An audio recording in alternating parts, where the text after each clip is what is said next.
Russia is inching closer to capturing one of the largest cities still under Ukrainian control in the eastern Donbas region of Ukraine. That's right. And in response, the U.S. is sending an additional $700 million in military aid to Ukraine to help defend against the Russian offensive.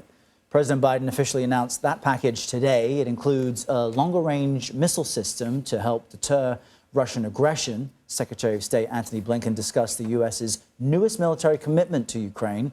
He says the U.S. is moving quickly to ensure Ukraine has adequate protection from future Russian attacks. Just this morning, President Biden announced a significant new security assistance package to arm Ukraine with additional capabilities and advanced weaponry, precisely what they need to defend themselves against the ongoing Russian aggression. That includes more advanced rocket systems so that they can strike key targets on the battlefield in Ukraine from longer distances. This is a continuation of a strategy that began even before Russia's invasion. We moved quickly to send Ukraine significant amounts of weapons and ammunition so that they can repel Russia's aggression and, in turn, can be in the strongest possible position at any negotiating table that may emerge. So let's bring in CBS News Chief White House correspondent Nancy Cordes for more on this. Nancy, good to see you. So we know when it comes to military aid, obviously what's not in it is just as important as what is in it.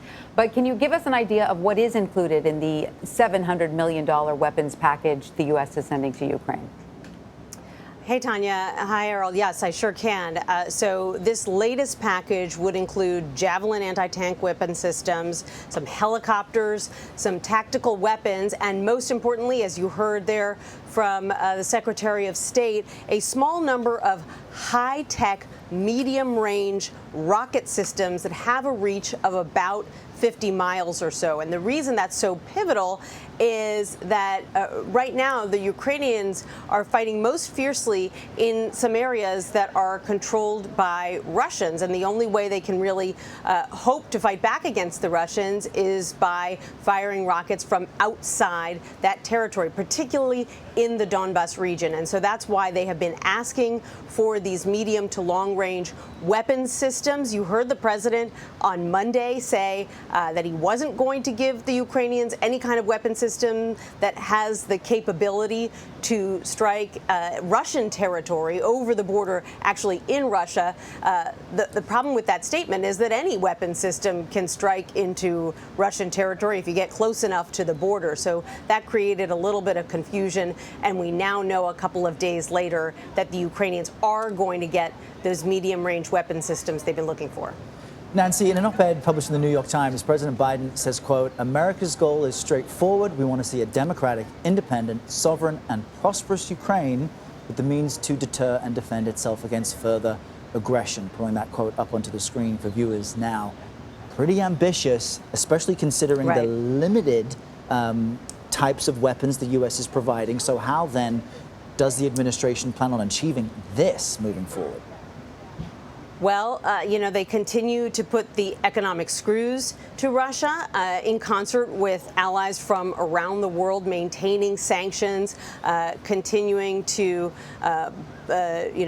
look for other sources of energy, particularly oil and gas, other than Russian oil and gas, to try to make this as economically painful for Russia as possible. And they continue to put military and diplomatic pressure on Russia, inviting Sweden and Finland to join NATO and continuing that process. And, of course, continuing to give Ukraine very sophisticated weapon systems. In the case of the medium-range weapons that we're talking about today, for example, the U.S. only agreed to give Ukraine those systems after they said that they had gotten assurances from the Ukrainians that they wouldn't use them to strike into Russian territory, that they would only use them to fire at Russian positions in Ukrainian territory. The Russians, of course, say they're not buying it, and they're already lashing out at the U.S., saying that this is going to make the likelihood of a U.S.-Russia conflict even larger. And they argue that the U.S. is pouring fuel on the fire of this conflict. But clearly, if anyone is pouring fuel on the fire, it is Russia, which started the conflict in the first place. Chief White House correspondent Nancy Cordes, thank you. You're welcome.